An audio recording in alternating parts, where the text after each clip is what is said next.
Soy Courtney Walsh. 34 años, Pittsburgh, Pensilvania. Viernes por la noche, apartamento en Shadyside Travis Keller. El chico con el que viví durante 9 años. Sin anillo, sin matrimonio, con una fiesta de libertad total.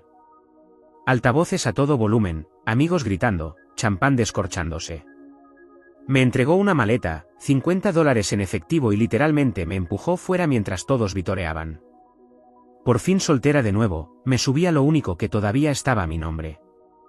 El viejo Honda Civic 2008 de la abuela y conduje bajo una lluvia helada hasta la casa de mis padres en Mount Lebanon. 2 de la madrugada, estoy empapada, golpeando la puerta. Papá, Gerald Walsh, la entreabre lo suficiente para verme goteando en el porche. Eres una mujer adulta. Tú elegiste esa vida, ahora lidia con ella. Mamá, Diane, está detrás de él, con los brazos cruzados, en silencio. Mi hermana Melanie se acerca y escupe. Esto no es un motel de caridad, Courtney.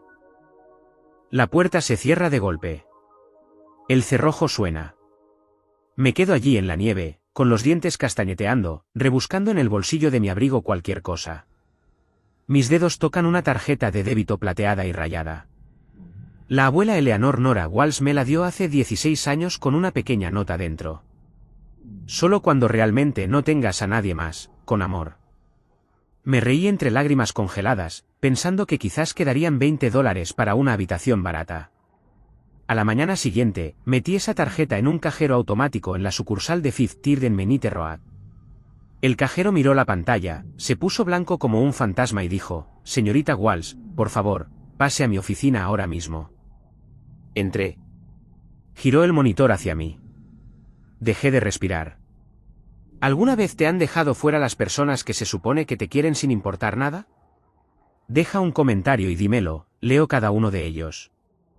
La segunda parte sale mañana. No estáis preparados para lo que realmente contenía esa tarjeta. El parabrisas era una sólida capa de escarcha cuando me desperté, rígida y helada, en el asiento delantero del viejo Civic de la abuela, aparcado detrás del Walmart en Menite Road. Mi teléfono marcaba las 6:47 de la mañana y tenía un 6% de batería. Tenía una barra de cobertura y una persona que aún podría contestar. Llamé a Mason, de 26 años, que todavía vivía en el sótano de casa de mis padres y trabajaba a tiempo parcial en una tienda de recambios en Cranberry Township. Contestó al tercer timbrazo con la voz espesa por el sueño. Kurt, no son ni las 7. Me he quedado sin gasolina y me han dejado fuera. ¿Puedes venir a buscarme, por favor? Una larga pausa, luego un suspiro. Vale, 20 minutos. Apareció en su destartalada Silverado, me echó un vistazo temblando con la misma ropa de la noche anterior y no hizo preguntas.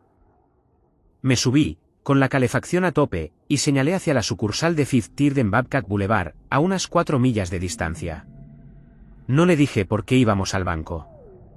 Solo necesitaba ver si la tarjeta de la abuela todavía funcionaba. Dentro, el vestíbulo olía a café quemado y lejía. Fui directamente al mostrador y deslicé la tarjeta de débito plateada y rayada. El nombre en ella decía Eleanor N. Walsh. Trust Access. El señor Donovan, un hombre delgado con gafas de montura de alambre y una placa con su nombre que había visto días mejores, cogió la tarjeta. La pasó una vez, frunció el ceño, la volvió a pasar. Su rostro perdió el color tan rápido que pensé que podría desmayarse. Señorita Walsh. Su voz se quebró. ¿Podría acompañarme, por favor? Me condujo más allá de la fila de cajeros a una pequeña oficina privada. Mason se quedó en la zona de espera, mirando su teléfono con las botas estiradas como si tuviera todo el día. La puerta no se cerró completamente detrás de nosotros. El señor Donovan bajó la persiana, se sentó y giró su monitor hacia mí. El saldo indicaba $78.412.719,63 y subiendo en tiempo real por los dividendos de la noche. Me quedé mirando. Se me secó la boca. Mi corazón golpeó mis costillas tan fuerte que lo sentí en la garganta. Habló lentamente, como si yo fuera una niña o alguien a punto de salir corriendo. En 1997, su abuela compró 45.000 acciones de Amazon.com a aproximadamente $3 cada una, ajustadas tras la división. Colocó toda la posición en un fideicomiso irrevocable con usted como única beneficiaria al cumplir los 18 años. Los intereses, dividendos y todas las ganancias se han acumulado sin tocar durante más de 25 años.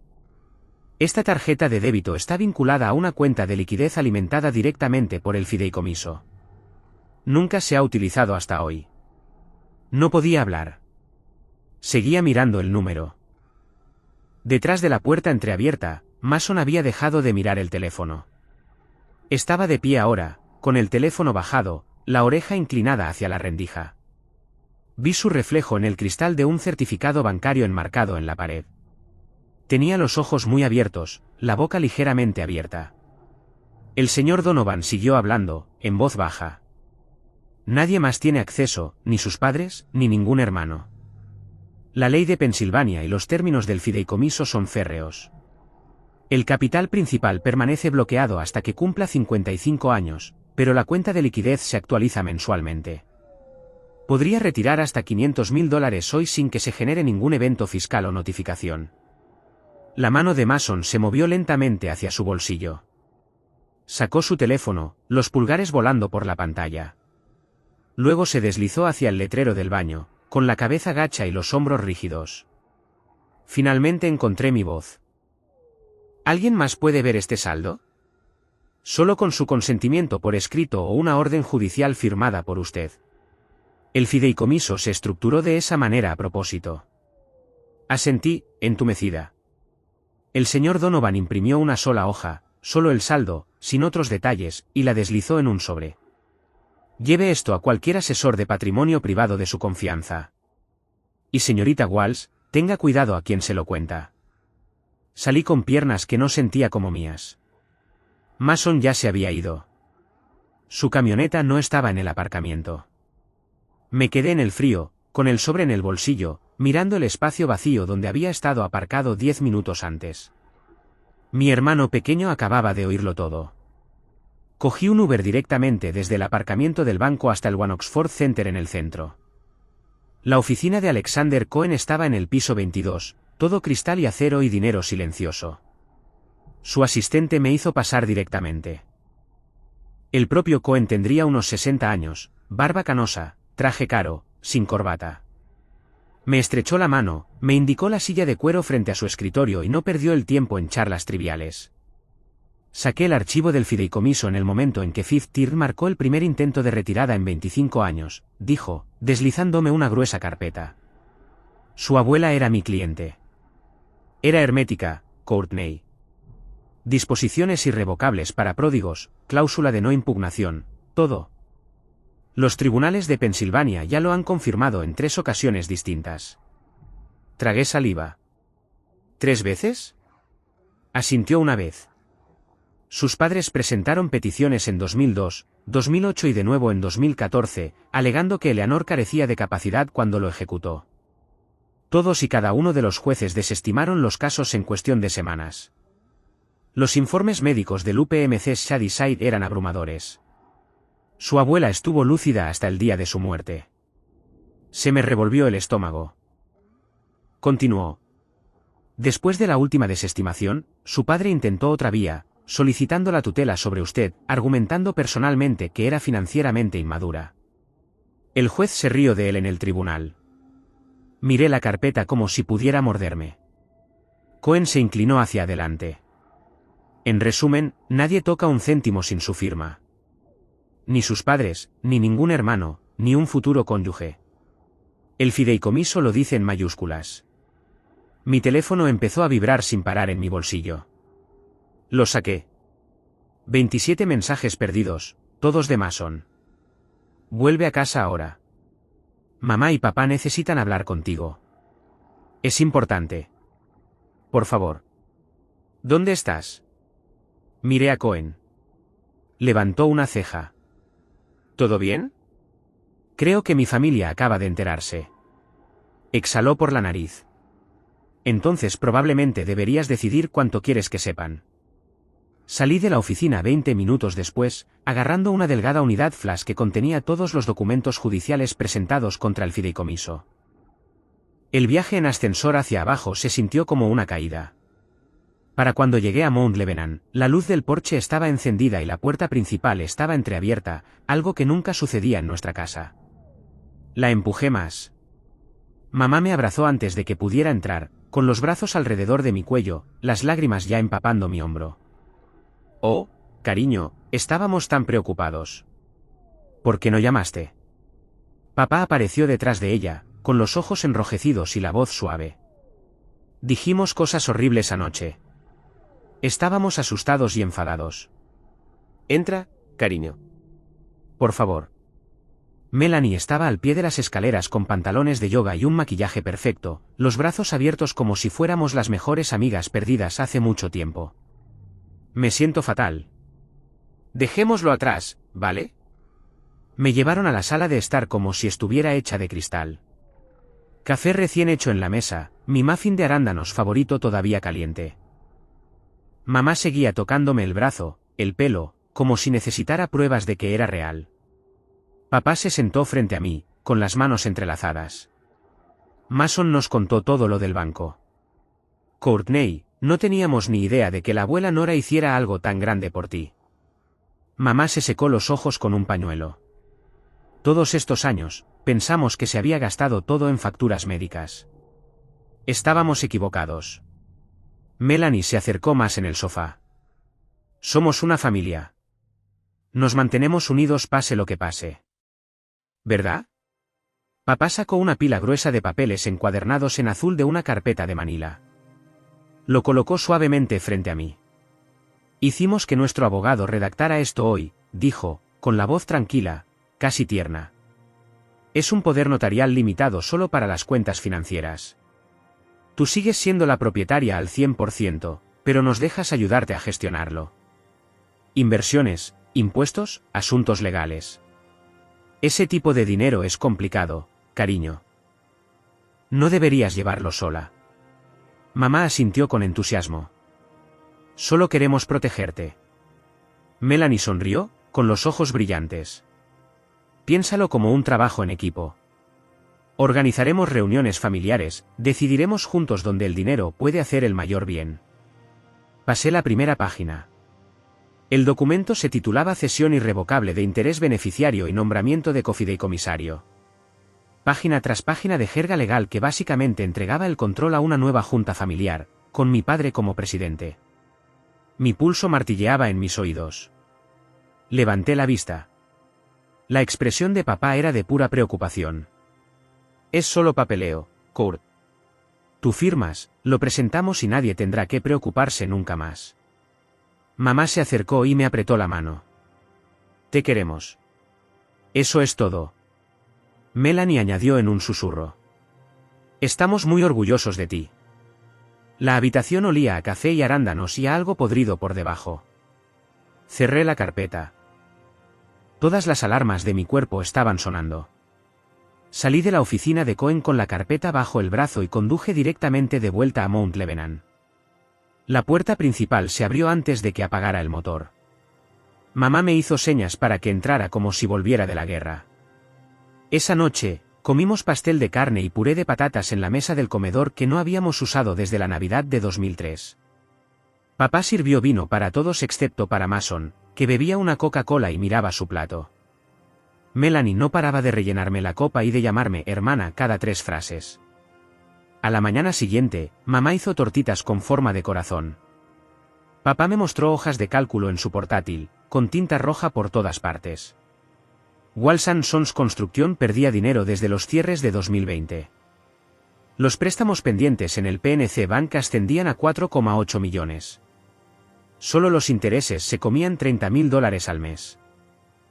A la hora del almuerzo, Melanie lloraba en el solarium, diciéndome que su hipoteca de la casa en Upper St. Clair tenía 2 pagos de retraso.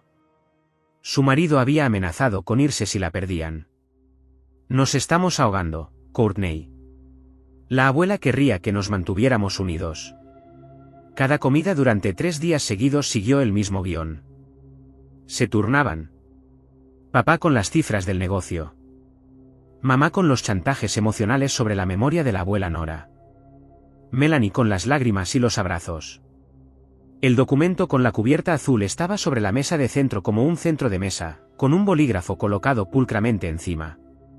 En la tercera noche, después del postre, papá me lo volvió a acercar.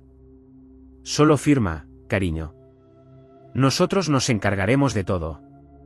Nunca tendrás que preocuparte. Dejé el tenedor. No voy a firmar. El silencio cayó sobre la mesa como una puerta cerrada de golpe. La cara de papá se ensombreció primero. Las venas se le marcaron en la frente. Después de todo lo que hemos hecho por ti, las lágrimas de Melanie desaparecieron. ¿En serio vas a dejar que perdamos la empresa? La casa, pequeña egoísta. Mamá interrumpió, con la voz chillona. Te criamos, te vestimos, y ahora vas a vernos morir de hambre en la calle. Papá golpeó las palmas de las manos tan fuerte que las copas de vino saltaron. Bien, nos veremos en el tribunal. Demostraremos que eres incompetente para manejar ese tipo de dinero, o que la abuela no estaba en su sano juicio cuando te incluyó. De cualquier manera, el fideicomiso se congelará hasta que un juez decida. Melanie se inclinó sobre la mesa, con los ojos entrecerrados. Los abogados cuestan dinero, Courtney. Quemarás millones antes de que esto termine. ¿Es eso lo que quieres? Mamá estaba sollozando ahora. Real o falso, no podía decirlo. ¿Cómo puedes hacerle esto a tu propia madre? Me levanté. La silla raspó ruidosamente contra la madera. He terminado aquí. Salí mientras todavía gritaban. Papá me siguió hasta el porche, gritando que la sangre es más espesa que el dinero, que me arrepentiría de esto cuando estuvieran sin hogar. Melanie gritó desde la puerta que estaba muerta para ella. Me subí al Civic y cerré las puertas. Mi teléfono vibró sin parar durante todo el trayecto hasta el hotel de estancia prolongada en Green Tree Road. Para cuando me registré, Melanie había publicado en el grupo de Facebook de la familia, 312 miembros, primos segundos, viejos vecinos. Todos los mensajes llegaron como una inundación. La tía Linda de Cleveland escuchó que te llegó dinero y no quieres ayudar a tus padres. ¡Qué vergüenza, primo Derek! Desagradecida ni siquiera lo describe. Alguien con quien no había hablado desde el instituto. El karma está llegando, chica.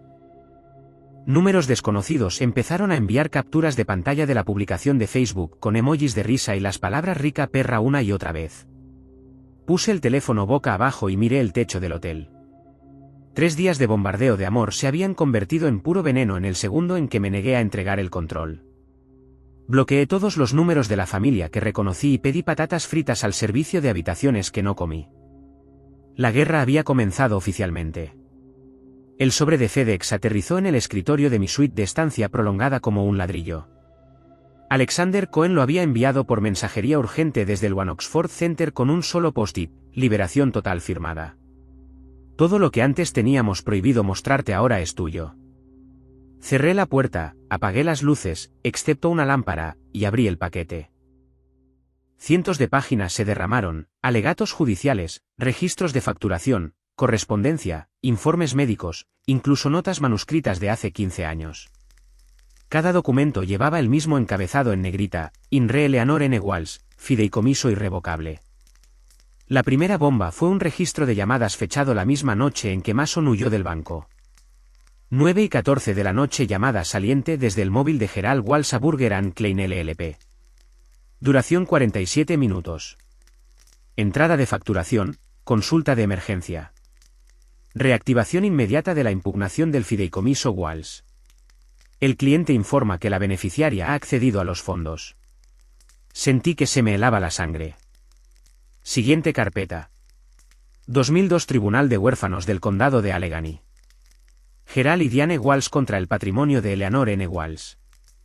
Alegaban que la abuela carecía de capacidad testamentaria cuando firmó el fideicomiso.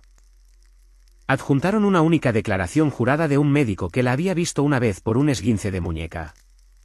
El juez lo desestimó en 4 páginas y ordenó a mis padres que pagaran los honorarios legales del patrimonio. 2008 Petición de emergencia de tutela plenaria sobre Courtney Walls, de 18 años. Papá argumentó que era incapaz de gestionar activos sustanciales debido a la inmadurez y a un historial de malas decisiones. Adjuntó mi formulario de baja del Community College como prueba. El juez escribió en el margen: la decepción en la herencia no es motivo de tutela. Denegado con perjuicio.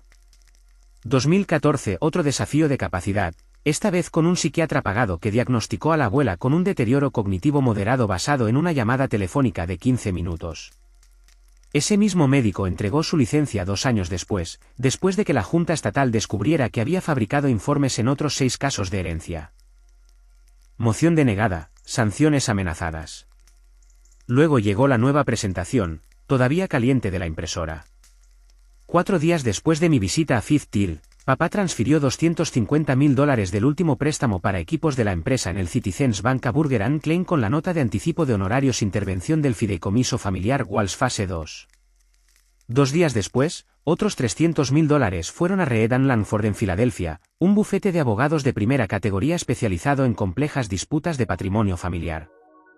Su petición de emergencia sellada pedía al tribunal que congelara todas las distribuciones del fideicomiso hasta que una audiencia pudiera determinar si estaba sujeta a coacción o influencia indebida y si se debían nombrar cofideicomisarios familiares para la protección de la beneficiaria. Se adjuntaron borradores de declaraciones listos para ser firmados. Gerald Walsh jurando que tenía un patrón documentado de dependencia financiera y volatilidad emocional. Diane Walsh afirmando que una vez amenacé con escaparme a los 16 años porque no me compraron un coche. Melanie Walsh-Baker lista para testificar que era incapaz de vivir de forma independiente sin un apoyo significativo de terceros, citando mi relación de 9 años con Travis como prueba de mal juicio. Incluso tenían preparada una evaluación psicológica ordenada por el tribunal con un examinador al que ya habían pagado. Pasé a los registros bancarios. Los $550.000 en honorarios legales procedían del último préstamo de construcción garantizado por cada excavadora, bulldozer y camión volquete que le quedaba a la empresa. Papá había hipotecado las máquinas que construyeron la mitad de los puentes del condado de Allegheny solo para intentar robar lo que la abuela me dejó. Extendí las páginas por la alfombra como el mapa de la escena de un crimen. 15 años. 15 años de demandas mientras la abuela estaba viva. Más cuando cumplí 18. Más cuando murió. Y en el momento en que Mason les dijo el número real, papá quemó la última tabla de salvación de la empresa para contratar a los tiburones más caros de Pensilvania. Abrí mi MacBook, creé una nueva unidad encriptada y empecé a escanear. Página tras página tras página, cada mentira, cada firma falsificada, cada dólar que gastaron tratando de tomar lo que nunca fue suyo. Me temblaban tanto las manos que los primeros 10 escaneos salieron torcidos. Tuve que empezar de nuevo. Cuando terminé, el reloj marcaba las 4:07 de la madrugada. Me senté en el suelo, rodeada de papel y rabia. Nunca me vieron como una hija, una hermana, una nieta. Me vieron como una caja fuerte que aún no habían logrado abrir. Cerré el portátil. El siguiente paquete que enviara no iría a un bufete de abogados. Iría a gente que lleva cortavientos con letras amarillas en la espalda, y sería anónimo. Nunca dormí más de 3 horas seguidas después de la noche en que terminé de escanear los archivos. Cada escaneo, cada factura resaltada, cada transferencia bancaria vivía detrás de mis ojos cuando los cerraba. Construí el paquete del denunciante como un técnico de bombas construye algo que tiene que estallar exactamente una vez y nunca ser rastreado. Contraté al contable de Cleveland bajo una LLC registrada en Delaware. Le pagué con cheques de caja enviados desde 3 ciudades diferentes. Produjo un informe forense de 180 páginas con apéndices que parecían una tesis de posgrado, empresas fantasma registradas a nombre de primos que nunca habían empuñado un martillo, fraude en órdenes de cambio en trabajos de PennDOT, depósitos en efectivo dentro de las 48 horas de cada pago de progreso falso y una hermosa telaraña que mostraba cómo el dinero sucio volvía limpio a través de arrendamientos de equipos que nunca existieron. Añadí el historial completo de los ataques al fideicomiso, cada petición desestimada, cada amenaza de sanción, cada dólar que papá sangró de la empresa para luchar contra el último deseo de la abuela. Cuando la unidad final fue encriptada con una frase de contraseña de 256 caracteres que memoricé y luego quemé, conduje hasta Southside a las 2:43 de la madrugada, aparqué a 2 manzanas del edificio federal y dejé 2 sobres acolchados idénticos en el buzón azul de East Carson Street. Uno dirigido a la oficina de denunciantes del IRS en DC. Uno a la oficina de campo del FBI en Pittsburgh, a la atención del Escuadrón de Delitos Económicos. Sin huellas dactilares, sin ADN, sin remitente. Luego desaparecí de nuevo. 61 días después, estaba en el pasillo de los cereales en el gigante Agle de Cochrane Road cuando todos los teléfonos de la tienda empezaron a sonar a la vez. El mío primero, una alerta de noticias de última hora de KDKA. La abrí y casi se me cae la cesta. Imágenes en directo desde un helicóptero, una docena de todoterrenos sin distintivos y 2 patrullas de la policía de Pittsburgh bloqueando la entrada a Walsan Sonsen con North Road en Mid Lebanon. Agentes con cortavientos azul marino con letras amarillas del FBI salieron con arietes y cajas de pruebas. Papá estaba en la acera con su polo gris de la empresa, las manos esposadas a la espalda, mirando al suelo mientras una agente le leía sus derechos. En una hora, el fiscal de Estados Unidos desveló la acusación de 58 cargos: fraude electrónico, blanqueo de dinero, conspiración, evasión de impuestos, estructuración, todo. Valor estimado del esquema, 12,4 millones en 14 años. Todas las cuentas corporativas fueron congeladas antes del mediodía. Los avisos de confiscación civil llegaron al registro del juzgado a las 12:07 del mediodía. Gravámenes adjuntos a la casa, la cabaña en Curve Forest, los barcos, la multipropiedad en Hilton Head. Incluso la ADESI 2019 de mamá. Esa misma tarde, 2 alguaciles de Estados Unidos pegaron un aviso de embargo en la puerta principal de la casa de Mento Lebanon mientras mamá observaba desde la ventana en bata. El marido de Melanie, Ryan, solicitó el divorcio el lunes siguiente por la mañana a las 8:02 de la mañana. Sé la hora exacta porque la solicitud se publicó en el registro público del condado de Allegheny. Pidió la custodia exclusiva temporal de emergencia, la posesión exclusiva de la casa de Upper St. Clair y una orden de protección que mantuviera a Melanie a 500 pies de distancia hasta nueva audiencia. Motivos: exposición inminente a un proceso penal federal e insolvencia total. Se le notificó 3 horas después en el Red Roof Inn de la enero del 79 mientras los niños estaban en la escuela. Mason envió un mensaje de texto con fecha de las 2:14 de la madrugada la noche de la redada. Tú hiciste esto. Nos mataste a todos. Lo leí 17 veces, con el pulgar sobre la respuesta, luego borré el hilo y bloqueé el número. La historia dominó las noticias locales durante semanas. El Canal 11 emitió imágenes de drones de agentes cargando camiones de plataforma con retroexcavadoras y excavadoras. El Post-Gazette puso la foto policial de papá en primera plana, desde los rascacielos de Steel City hasta la acusación federal. Los vecinos que una vez pidieron herramientas prestadas ahora cruzaban la calle cuando mamá paseaba al perro. El club de campo envió una carta certificada rescindiendo la membresía por conducta perjudicial para la reputación del club. Club de jardinería, club de lectura, auxiliar de la iglesia, todos los grupos a los que mamá había pertenecido desde 1988 la eliminaron silenciosamente de las listas. Papá pagó la fianza de $2 millones utilizando la última parcela sin desarrollar que la empresa poseía junto a la Ruta 8 en el condado de Butler. El juez permitió el arresto domiciliario con un monitor de tobillo GPS, pero la casa ya estaba programada para la venta judicial en 90 días. Melanie se mudó a un apartamento tipo estudio encima de un bar de mala muerte en Toaca Avenue en Dormont. Durante una semana, publicó TikToks llenos de lágrimas culpando a un hermano celoso y al dinero sucio, luego eliminó toda su presencia en línea cuando extraños comenzaron a aparecer fuera del bar gritando fraude. Mason tiró sus herramientas en la caja de su Silverado y condujo hacia el este por la enero del 76 al amanecer. Un amigo en común del instituto me dijo que estaba durmiendo en un colchón de aire en la casa adosada de un amigo en Fistone, haciendo turnos de noche en un almacén de Amazon cerca del aeropuerto. La familia que una vez llenó una casa colonial de 6 dormitorios ahora ocupaba rincones separados del condado de Allegheny como refugiados. Observé desde la ventana del segundo piso de una casa adosada renovada en Lawrenceville que compré a través de un fideicomiso ciego. Pagué todo en efectivo, usé un teléfono prepago registrado a nombre de la LLC y nunca aparqué en el mismo sitio 2 veces. No lloré. No celebré. Simplemente sentí que el silencio se asentaba, pesado y final. Habían pasado toda mi vida tratando de tomar lo que la abuela protegió con su último aliento. Ahora el gobierno se llevaba todo lo que les quedaba, y yo finalmente era verdaderamente libre. La audiencia de sentencia tuvo lugar en la Sala 8B del Tribunal Federal Joseph F. Weiss Jr., en el centro de la ciudad en una mañana gris de febrero.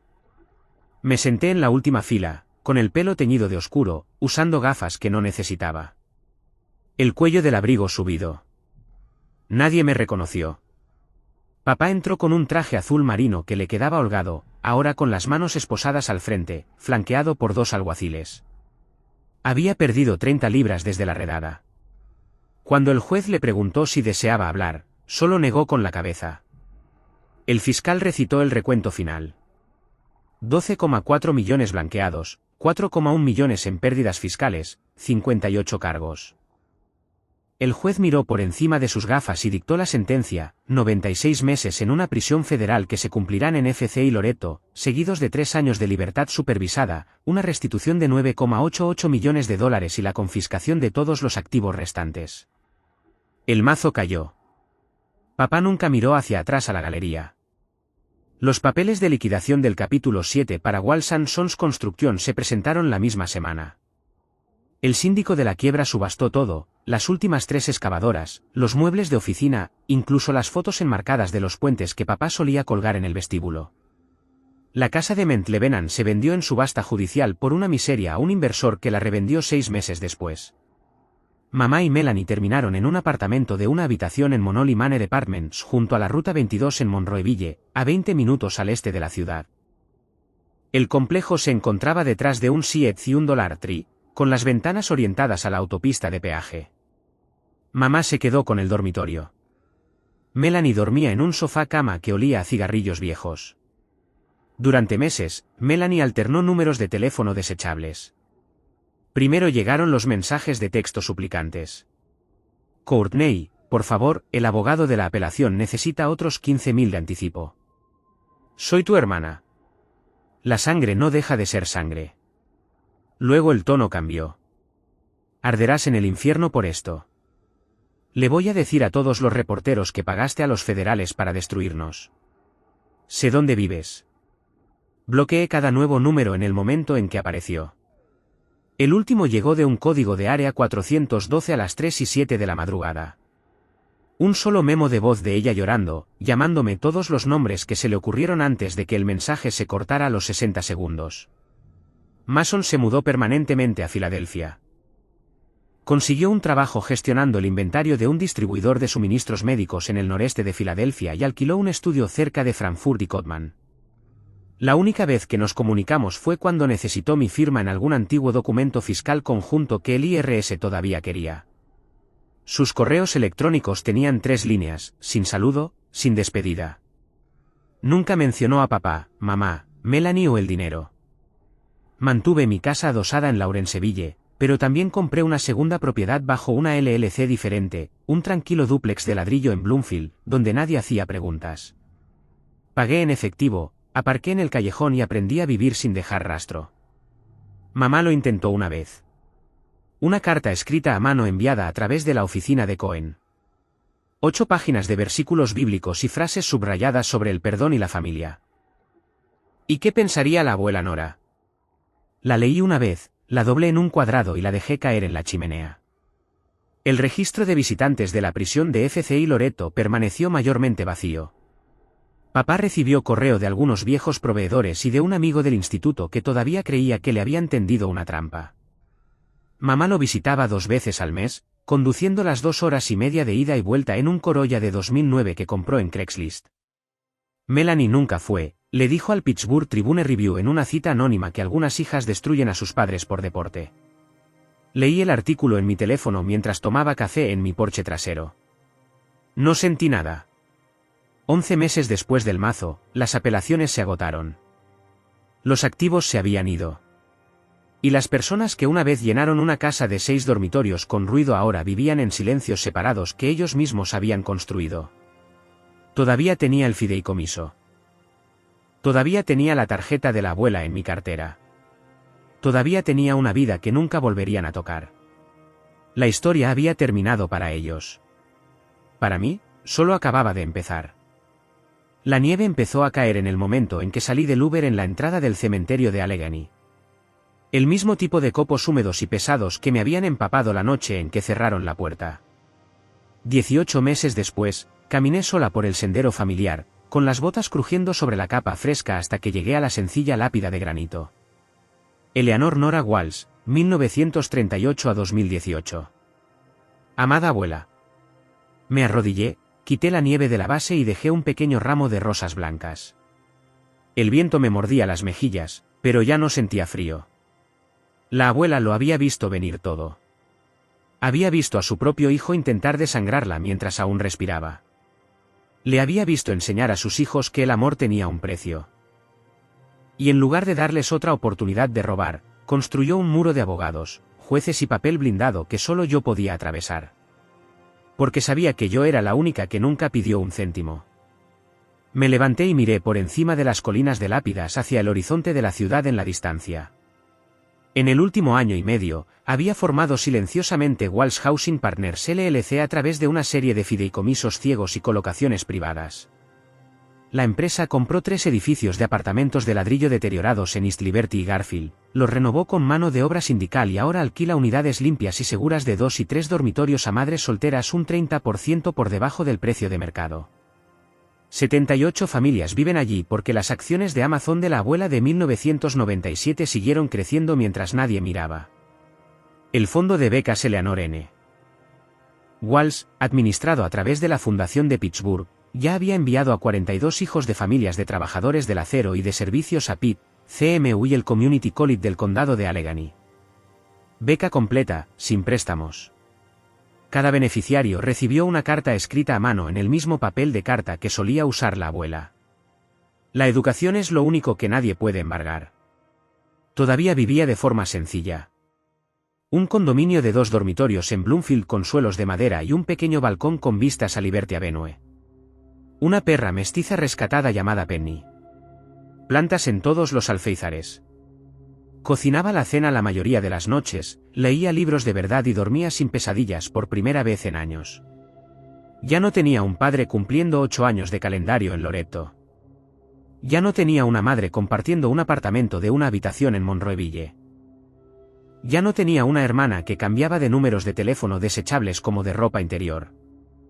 Mantenía el correo electrónico de Mason en mis contactos porque la abuela lo quiso una vez y porque algunos recuerdos de la infancia merecen la pena conservarse incluso cuando las personas que aparecen en ellos se han ido. Habíamos intercambiado exactamente 27 mensajes de trabajo en 18 meses. Ni una palabra personal. Eso estaba bien. La libertad no es ruidosa. La libertad es despertarse un sábado y darte cuenta de que nadie en la tierra espera que justifiques cómo gastas tu dinero, tu tiempo o tu corazón. La libertad es regalar millones, no porque alguien te haya hecho sentir culpable, sino porque finalmente puedes hacerlo. La libertad es estar de pie en la nieve en la tumba de tu abuela y saber sin una pizca de duda que honraste a la única persona que te eligió sin condiciones. Quité los últimos copos de la lápida y le hablé como siempre hago cuando nadie escucha. Cumplí la promesa, abuela. La mantuve a salvo y luego la regalé a gente que realmente la necesita, tal como me enseñaste. El viento llevó mis palabras a través de las hileras vacías de tumbas. Me di la vuelta y bajé la colina. Detrás de mí, la nieve seguía cayendo, cubriendo cada huella que dejaba. Delante de mí, las luces de la ciudad parpadearon una por una. A todos los que están viendo esta historia, esto es lo que aprendí por las malas. La familia no es un contrato de sangre que da derecho a nadie a poseerte. El amor no es una deuda que debes para siempre porque alguien te alimentó y te vistió de niño. Y el dinero de verdad, solo revela quiénes eran ya las personas. Si las personas que se supone que te aman incondicionalmente te cierran la puerta cuando no tienes nada, créeles a la primera, corta la cuerda, vete, construye la vida que dijeron que no merecías. Porque la mayor venganza no es la destrucción, es la supervivencia, es la bondad en tus propios términos. Es convertirte en el lugar seguro que nunca tuviste para otra persona. La abuela Nora lo sabía. Ahora yo también lo sé. Y nunca he sido más feliz.